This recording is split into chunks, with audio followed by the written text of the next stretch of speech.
Hey, this is Rodney at the Rod Shop, and in this video I'm going to be changing out a front wheel bearing on a 2004 Hyundai Santa Fe. In this video I want to cover a few things. You know, obviously the video is going to show how to change the bearing, and I'm going to talk about different methods of getting the bearing out and in. I also want to cover how to know when a bearing is bad, because I mean, it'd be terrible if you went ahead and tore the thing all apart and changed the bearing and it didn't change what your problem is. So you need to kind of understand and identify how a bearing could be bad.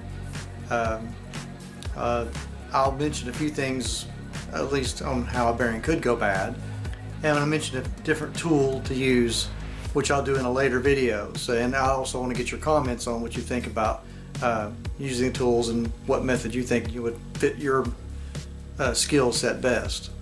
And as always, be sure to like and subscribe to help support my channel so I can continue to bring you these informative videos. So let's dive in and let's get started.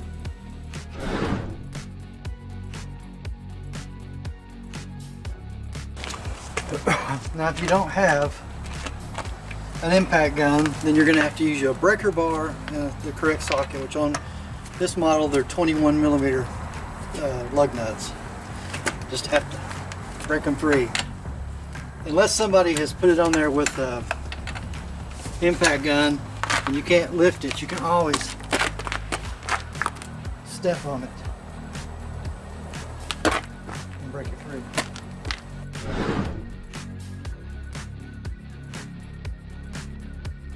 Now I tried pulling the center off and I feel like I might break it because it's getting brittle, so I'm going to have to pull the wheel off, take this off, and then we're going to go right through this hole to break the CV shaft nut loose.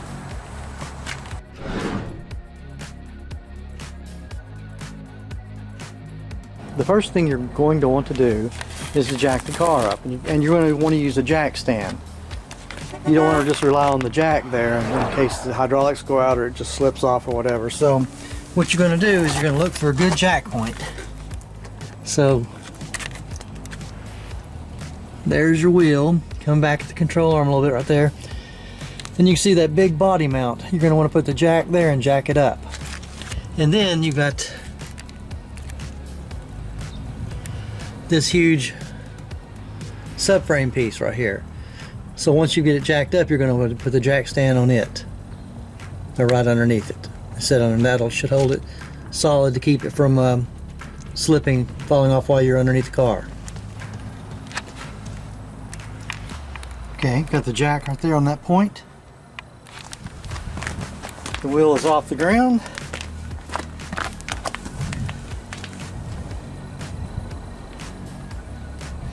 And there's your jack stand. And really there's no reason, you know, unless the jack's in your way, there's no reason why you can't just leave it there if you want, you know, just extra backup.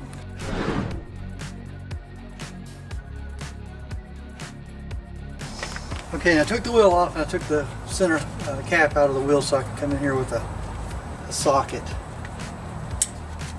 And I have an impact gun to probably take that off, but to help you all understand how it makes it easier trying to get this nut off with the tire on the ground than trying to lock the lug nuts or somehow or another. But you first got to remove this cotter key.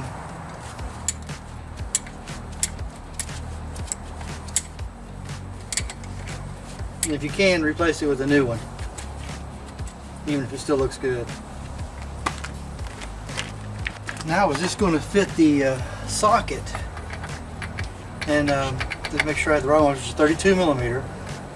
And like I said, you can go through the hole, but this is what I found. It could be because the bearing is destroyed.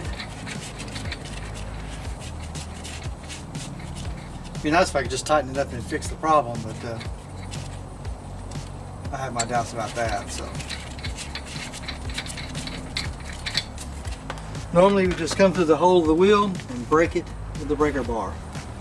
Or if you have a good impact gun, then just run the impact on it.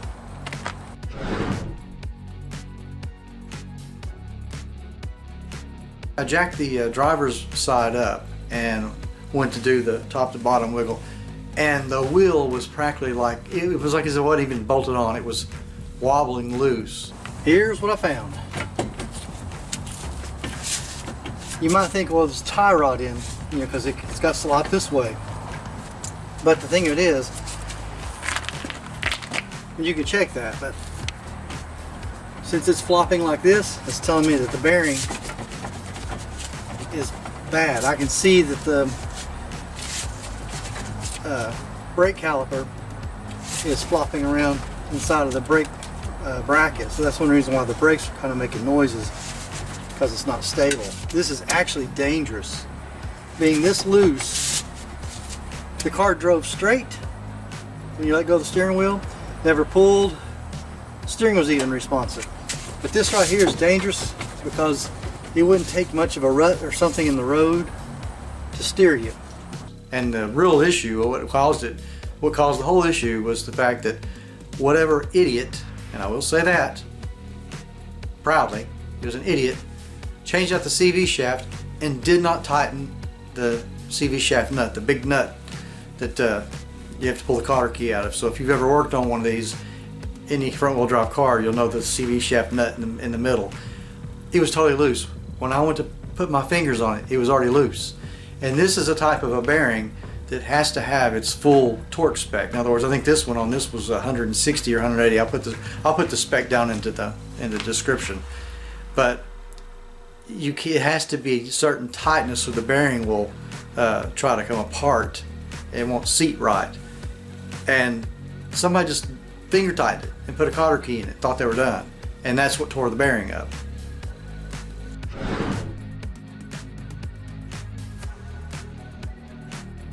Now in some of these videos I've been seeing where people are just taking the caliper bracket, which holds the actual caliper, all off as an assembly. I would not do that. I would go ahead and take it off like it's supposed to come apart. That way you can also check out the guide pins to make sure that the caliper is rotating freely. It's always handy to have a little magnetic cup to put your bolts in. Usually, of course, this is already loose because it's been wobbling around, but normally what I do is to release it, is I pull on the caliper a little bit to compress the piston. And then I'll just use either mechanics wire or a brake hook and hang it by something.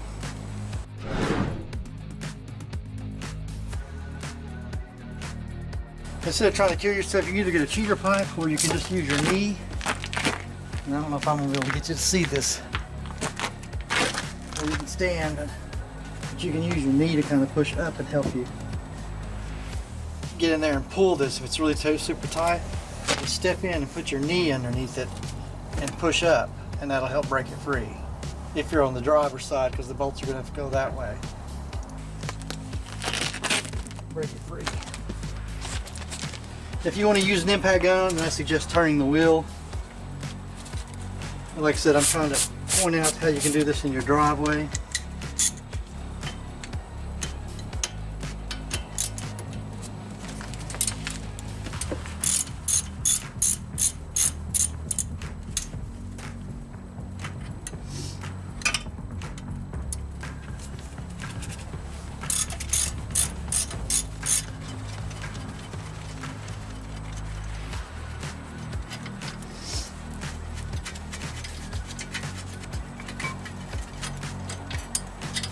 Another tip, so you don't lose things,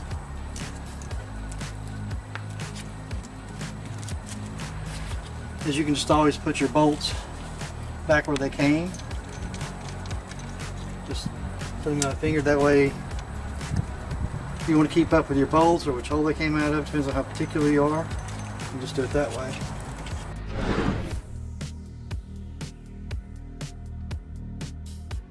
Usually impact driver on these work the best. People just say get a screwdriver, but these things are, after a while, they're kind of seized in a little bit. So if you just use an impact driver, and I'll show you what that is, you can break them free.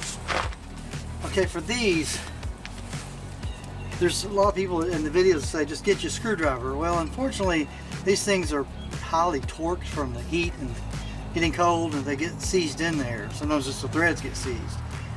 This is a number 3 Phillips. It's not a number 2. Number 2 is your standard Phillips screwdriver size. This would be the next size up. And this is called an impact driver. And the purpose of it is you can, put it in and try to turn the screw, what you would do is you take a hammer and you beat it, and it'll, when you hit it, it tries to force it in and turn at the same time, and the impact helps it free, so it comes loose like that. And you don't have to go out and buy one of these if you don't have one. You can go to any local parts store that has the rent-a-tool program, and all that means is you pay for what the tool costs. You use it. As long as you don't destroy the tool, you can take it back and get your money back. So basically you're renting it for free. You just have to have that initial amount of money up front to get the thing. These are about 25 or 30 bucks.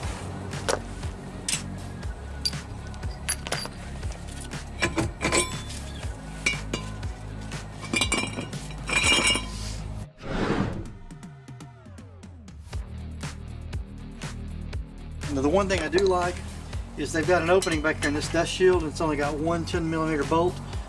I highly recommend taking this dust shield off. There's no sense in bending it. When you bend it, if once they get warped, they have a tendency to do this. You can hear that. The rotor will slightly rub it in places when it gets warped because it runs fairly close. So when it gets warped, it's hard to get it bent out of shape, get it bent out of whack, because sometimes they won't make a noise going straight, but when you turn the wheel, it'll make a rubbing noise. So if you can get this out of the way, if yours is made like this and you got one bolt that you can access to get it off, get rid of it for now. That way you don't take a chance of bending it trying to get all this stuff apart. Just take that 10mm bolt loose there. It's going to be tight. You might have to use a wrench, or if you got a short socket, and take that 10 out and take that dust shield off.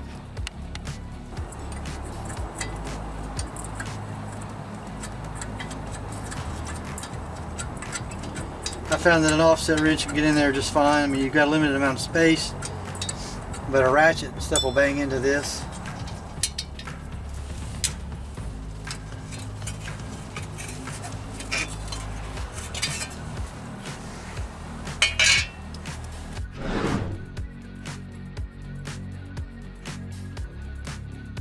Got to remove the cotter key from the tie rod end.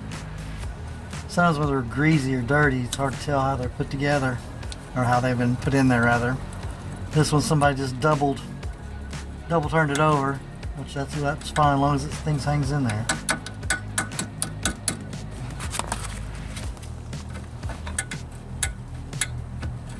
I would just suggest getting a new cotter key for that too. I believe that's a 17mm maybe.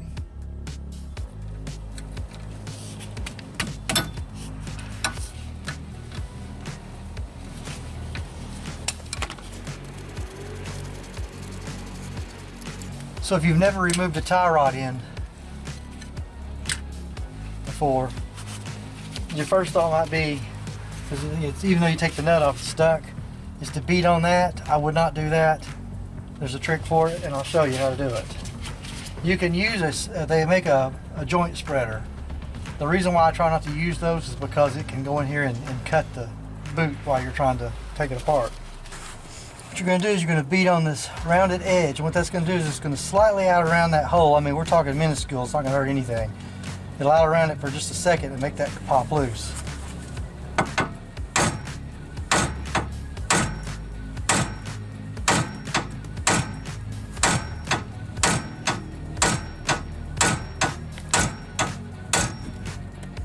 See?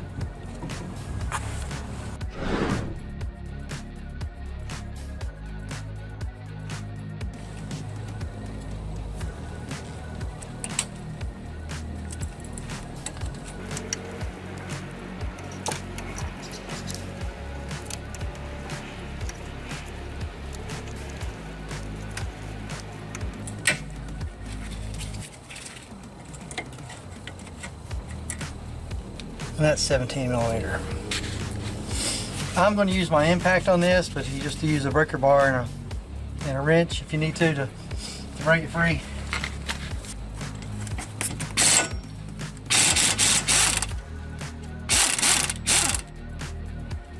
I'm off pretty easy.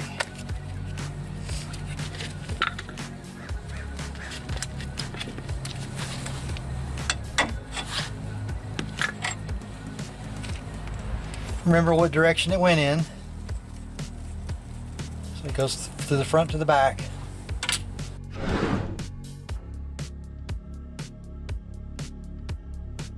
Oh, maybe not. Maybe turn it here. There you go.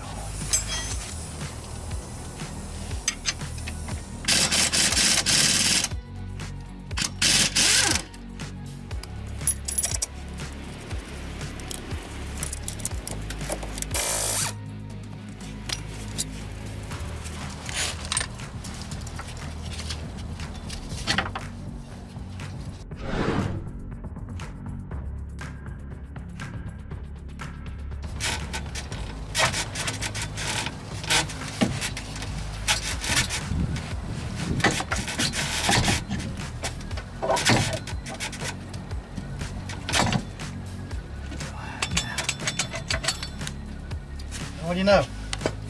This is a good sign that this all stayed together in here. This is your first battle. Now the next battle is to get this whole assembly apart.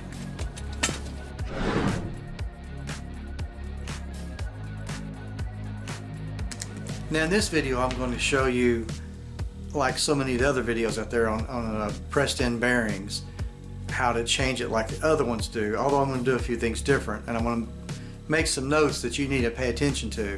But like most of these videos are showing how to beat the hell out of the bearing out and in, and it's you can do it, and I'll do it. I'm going to show you here in a second how I knock the bearing out with a hammer and stuff like a lot of the other videos, but I'm going to show you a bit safer way where I do it on wood. Instead of, I think one guy is actually holding the knuckle while another guy beats it, which is completely ludicrous and dangerous. And you can hurt either one of them really doing something like that. It's crazy. Yeah, you'll want to support it with some wood, and I'll show you how to do that here in just a second. And then these other videos are showing you how to beat the bearing back in. Don't do that. If you get the thing out before you go back in with it, find somebody with a press. And I will also show you a tool here. Well, I'll show you a tool right here. Here's the tool.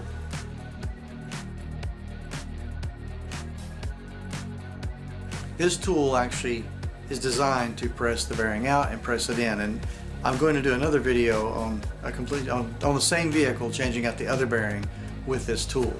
But for this video, I'm going to show you what's common and what the more do-it-yourself home mechanic, one that doesn't have a lot of tools, can do to get this out. So I'm going to show you that you can beat the bearing out, but when you go back together with it, find somebody with a press, or make yourself a press. And you can do that with an all-thread rod and some nuts and washers, and press it back in.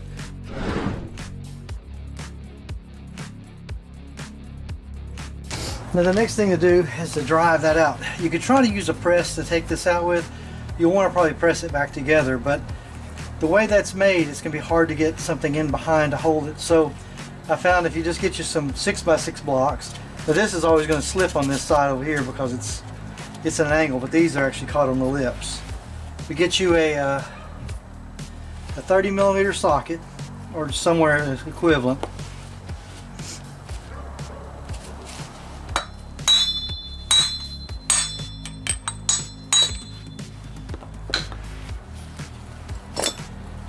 And it fell right out. Now next comes taking the bearing apart.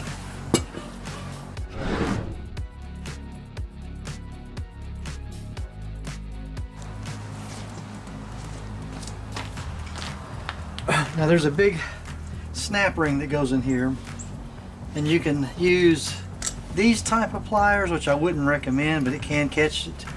And this lighting is hard to see, but what you'll see when I get it off. But one thing I've learned is if you kind of take a punch and just tap on that snap ring a little bit around there, all you're doing is just kind of jarring it loose a little bit.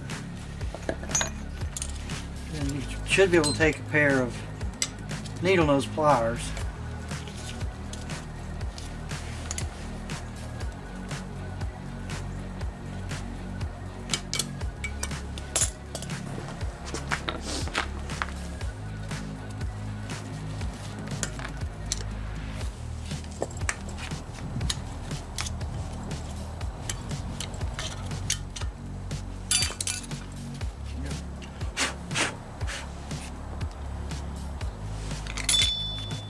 Let's see if you can see this.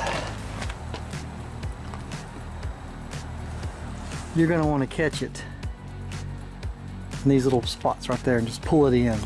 I let go of it too soon. You're going to just catch it in these little spots here, right here.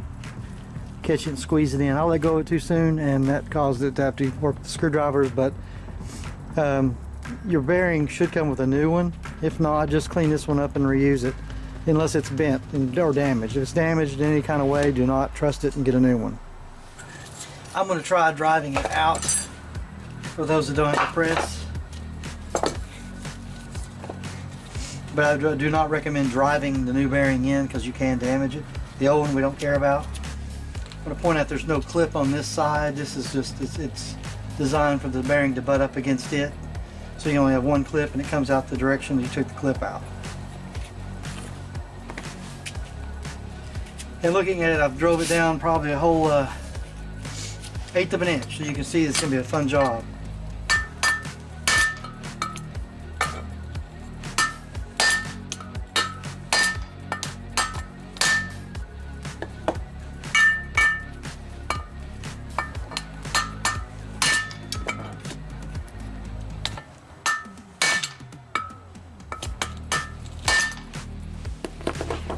It's moving now. So unless you can get it in a press and backed by something larger than that and really solid, if you get this thing caulked when you're trying to press it, you can bust the spindle or the knuckle, whatever you want to call these things.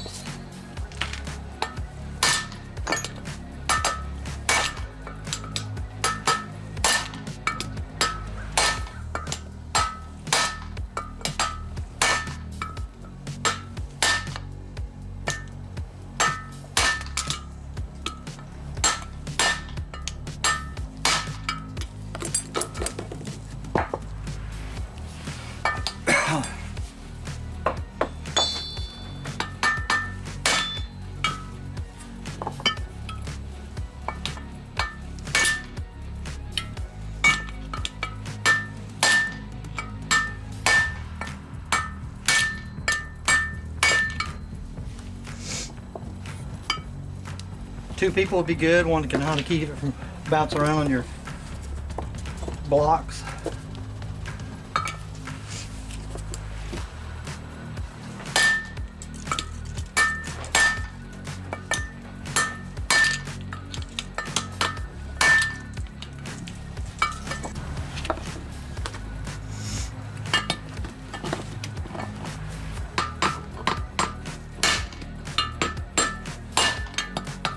As you can see, I'm beating away trying to get this bearing out, and it's tough.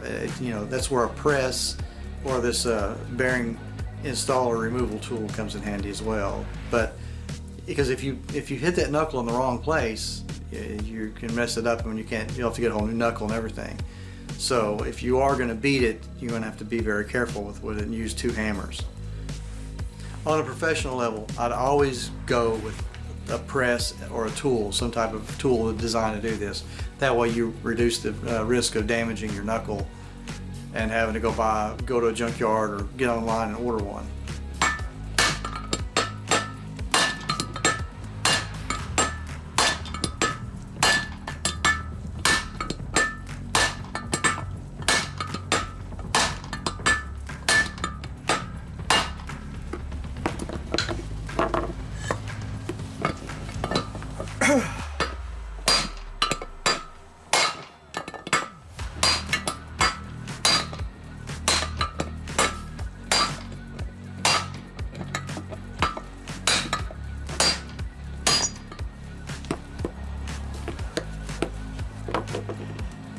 And it's out.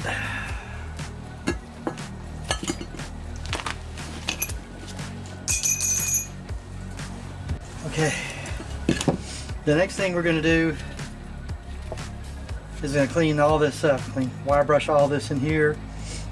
Maybe sand a little bit of emery cloth.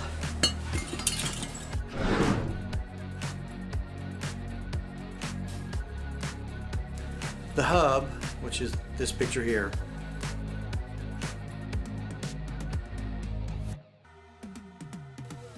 has the race on it. In this case, in this one side here, I got lucky and the race come off the hub.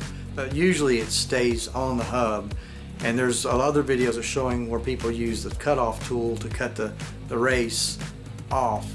I don't recommend doing that. You can mess up the hub. I mean, you can do it, and it's not going to kill it too bad if you get a scar in it, because the bearing doesn't run on the hub, but the race does press on it. But I wouldn't recommend it.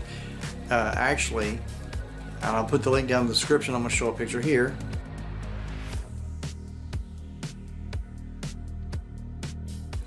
This is a hub and bearing set. You can get both of the bearings for both sides, and it comes to new hubs, because the hubs get worn out sometimes too, and the race just falls off and on it, and it's not doing its job. And really, in all honesty, this car needed a new hub on it, and I'm actually going to replace both of them later, but I wanted to go through this video first of seeing other videos of how they're showing it and kind of compare. As far as moving the race off the hub, there's several videos where they show you using a cutoff wheel, and you can cut it, or you can actually heat it to where it comes off. But you're using a lot of materials, like you're using a acetylene torch, you're using acetylene or propane, whatever your torch is. If you're going to use a cutoff wheel, you're taking a chance of cutting into the hub. You can use an air hammer. You can put a slit in it if it doesn't have enough of one, and you can kind of get an angle and impact it off. But it's based on the fact that if you're just do-it-yourself home mechanic and you don't have all these tools, here's another tool you don't have it. You can order it, but I don't recommend it. This is called a bearing separator, and this tool here is designed to catch what lip it can of the back side of that bearing, and you can tighten it up on it, and then it's got threads in it, and you can use a puller and yank it off, or you can catch it on some block and drive it out if you get enough bite on it. But these things are like, I'll put a link down in the description for one, but these things are like 40 or 50 bucks. As I mentioned before, the cheaper route would be just to buy the hub and the bearing assembly together. It makes it far easier, plus the fact you got new hubs, and they're inexpensive.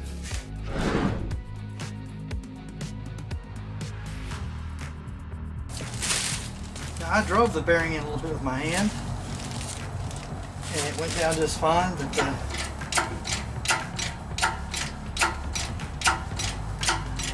press just makes it go down there more even. But you got to pay attention when it's going to come to a stop. And the reason why I say that it'd be better, because I have like a lot of these inner bearing races and spacers and stuff I've made that'll fit inside there, and not, if you use the bearing that came out of here to push it down in there, it's going to get stuck. So you got to use something just a hair bit smaller.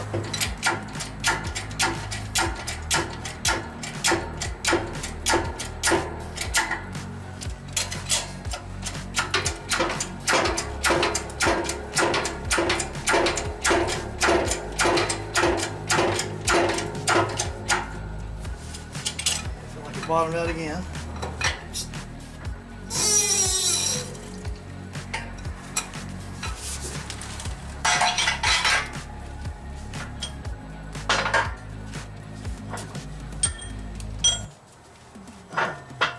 That looks right.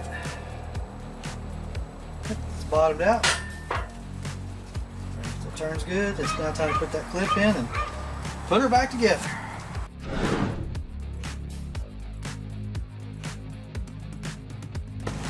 Start the new snap ring.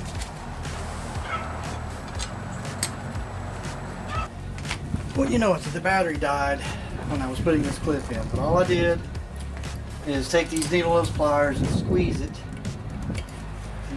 and it was a little stiff, and then just kind of pushed it in and worked it, and then I got it into the, not into the groove, but I got it into the inner area there. Then I tapped it down with this punch, and even after it's in, I highly recommend going around and just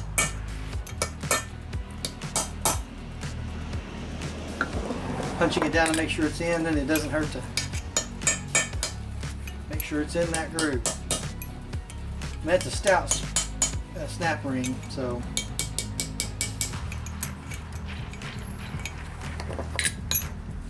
now we got to put the hub in.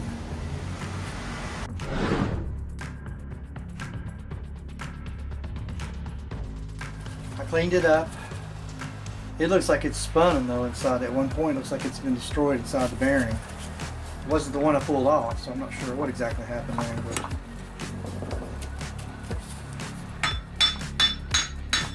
okay, this is embarrassing because it's happened many times before when I'm doing my recordings.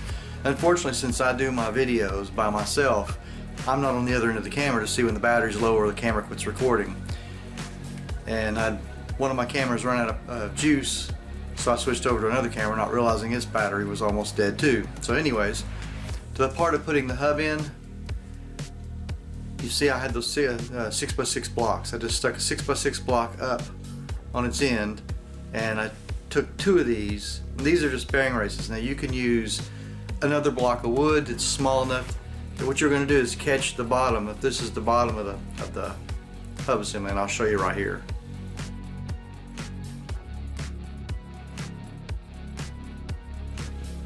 So if you're going to catch the bottom of the hub assembly, the part that goes towards the CV shaft, and this is going to back that bearing race, and then you can use.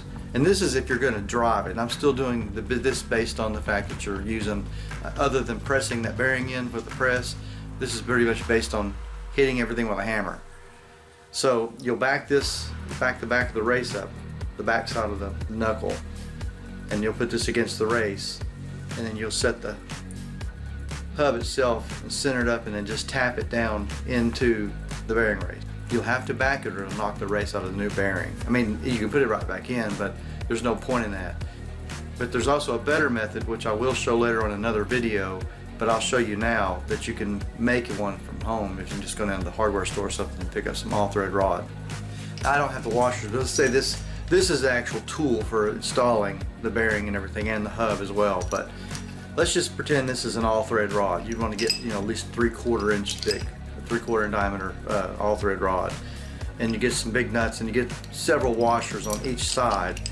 You can just screw the hub and the bearing together and compress it that way.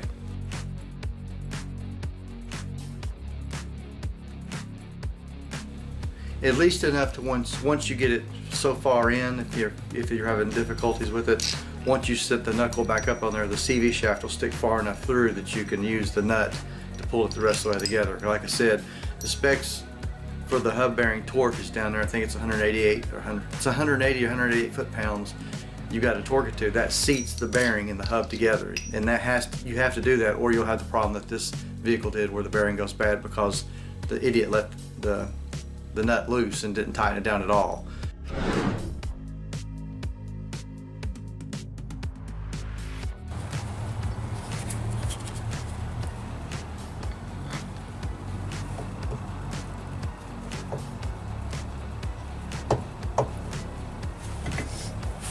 It's amazing how this thing just come right off there. And now, there it goes. Now, set it up on the lower ball joint first. That way you don't have to sit there and try to figure out how to get that arm to come down so far. I would go ahead and put the lock washer and the nut on to keep all that from coming apart.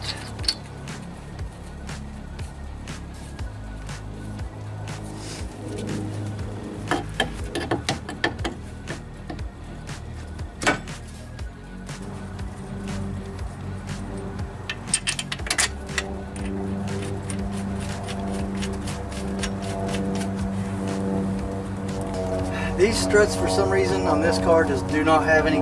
Normally they egg out the hole or put in a centric, and that way you can adjust the camber. You probably have to buy a kit to adjust the camber, but this is pretty much just one position. And that's it, which makes it nice. You don't have to really mess around with an alignment. Although anytime you change out the struts, and even a job like this, you want to go ahead and get the alignment checked after this. Before we'll twist it around and lock it down, and I'm going to go ahead and put, while everything's still loose, I'm going to put the lower ball joint bolt in. Remember, we got to put cotter keys back and everything.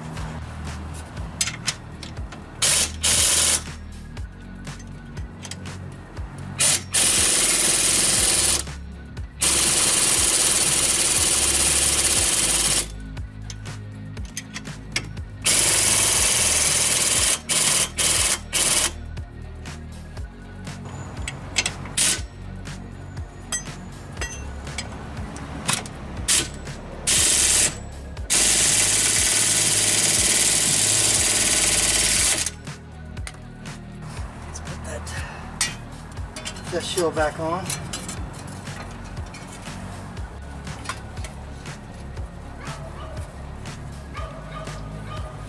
How you line that up, you take your caliper bracket bolts,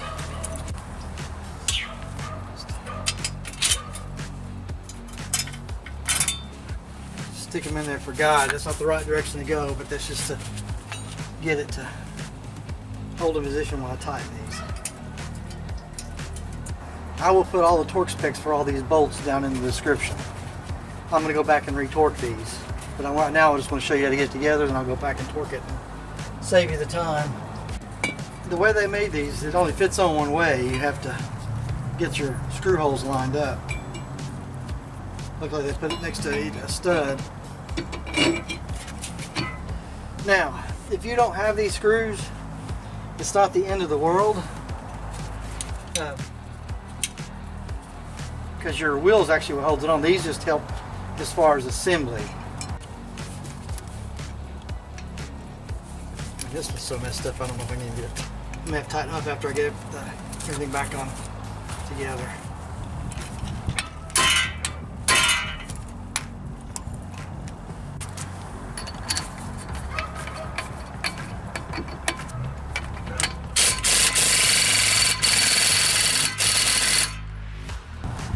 Now I need to compress this caliper. It's dual piston, so I'm gonna have to I can use a pad, but you know, since I'm going to be reusing these pads for now, I don't want to take a chance of cracking them. So I'm going to have to get a tool to do that with.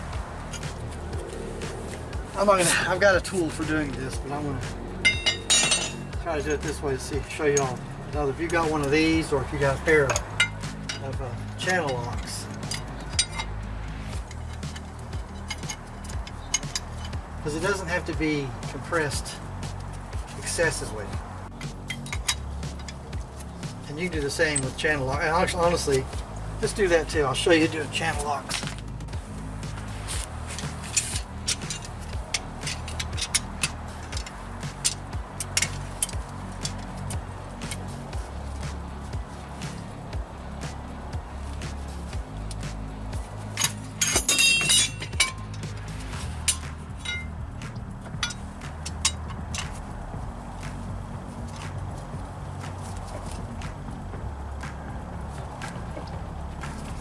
And that's compressed enough to get to slip back over the brake pads. Now let's put the caliper bracket on. While you got it off, check your slides. These are your slide pins for your caliper. This one needs a boot on it, but they still move. And if you're not too sure about them, you can pull them apart, put caliper grease on them.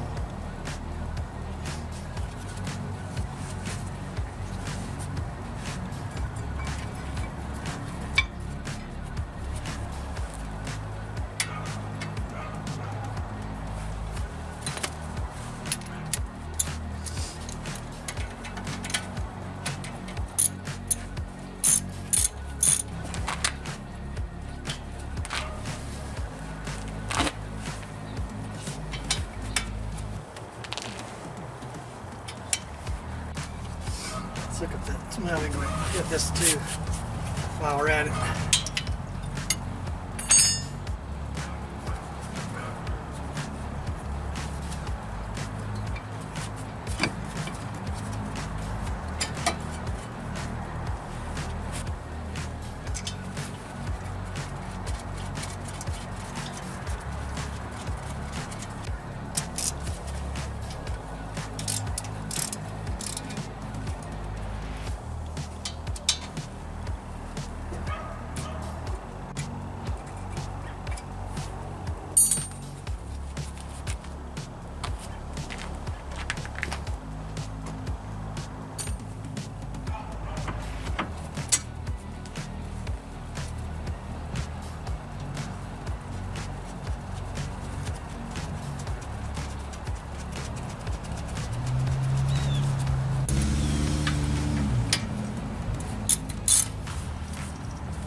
that's it. And what we're going to do next is put the tire on, drop it back down the ground, and put some torque on this bolt here. I mean, it needs to be, my guess is it's going to be around 140 to 160 foot-pounds, but I might be wrong. But, you know, we'll look and see.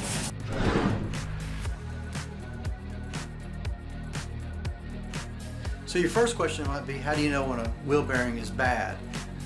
Well, if you're driving along, you feel a roughness, like a slight vibration or a growling noise, and a roughness is coming.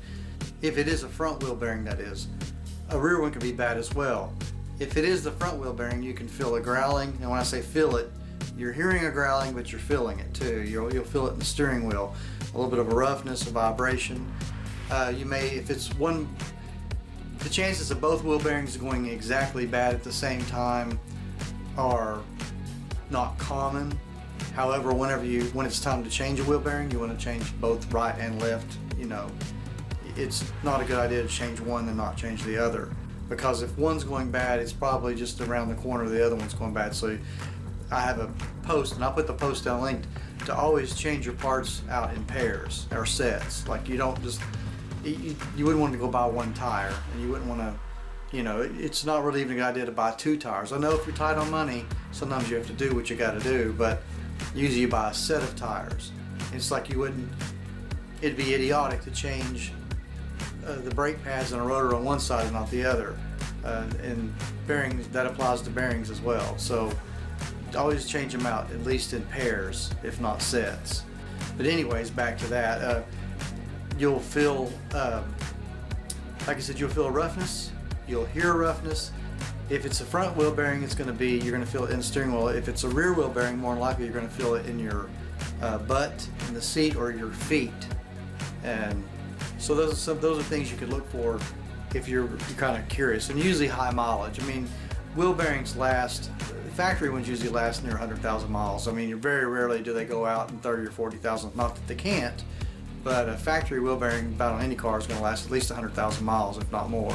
But if you have high mileage and you're hearing the kind of noise or growling, or if your steering wheel's pulling, because even a rear wheel bearing can cause the car to pull to one side or the other. But if you notice, if you went got an alignment but it's still pulling, then that's a good sign. And also, one other sign would be if your tire's wearing, and that's the other indication if you have a bad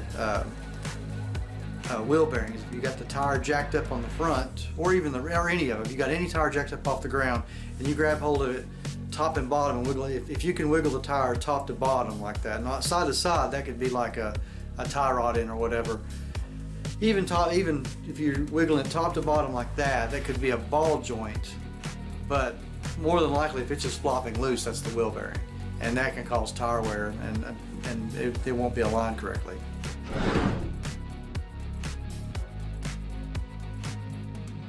Now, this vehicle didn't come this way, but some of the knuckles have a snap ring on both sides of the bearing, which means if you can take the snap ring off the side that's to the outside facing you, you can use the tool to press the bearing out and press it in with the knuckle on the car.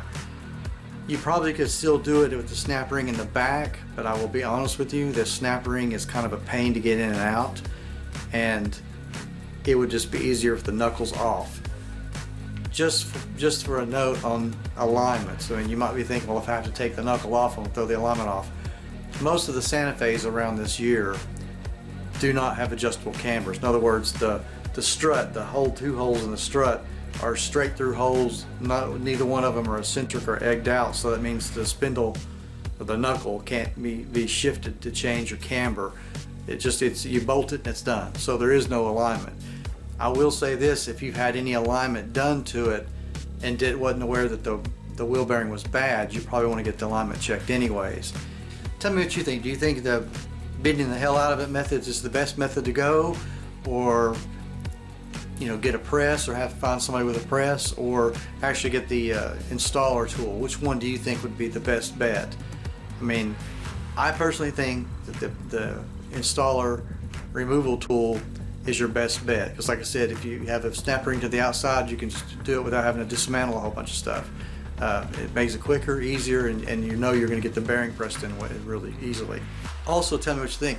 Do you think it'd be easier just to buy the hub and bearing kit. It's not a whole lot more money, and when you think about it, if you have to go rent all these tools or go buy all these tools to deal with cutting that race off and stuff, really you're saving money by just buying the hub and the bearings ready to install. You just discard the old and put in the new and you're done with it. But I'd like to know what you think, so be sure to leave a comment, or if you have any questions on how to do this, leave me a comment. I usually try to respond to my comments within about 24 to 48 hours. Sometimes I get busy, but if you'll look down in the comments of any of my videos, you'll see that I respond and comment. I know a lot of YouTubers say they answer their comments, but I've not seen half of them do it. I do. So, plus on my website I have an Ask a Mechanic feature that you can go and send me a message through there, or just a contact form on my website. And of course the link will be down in the description for that as well. I'm going to put links down in the description that shows the parts where you can get them, like the bearing and the hub set, just the hubs, just the bearings, also the knuckle in case you need that, because I think that's also available for sale. If you have some difficulties or you're not understanding something, please leave me a comment, and if you check out my main channel, you'll see that there's a link there to be able to contact me on my website as well, or just tell me and I'll send you the link. But let me know what you think. Which method would you prefer? Try to use this bearing separator to try to get that race off? If you're not really clear on how to actually back that bearing to drive the hub down into it, or if you would like to know more about the tool that can you compress it together, or just how to make one.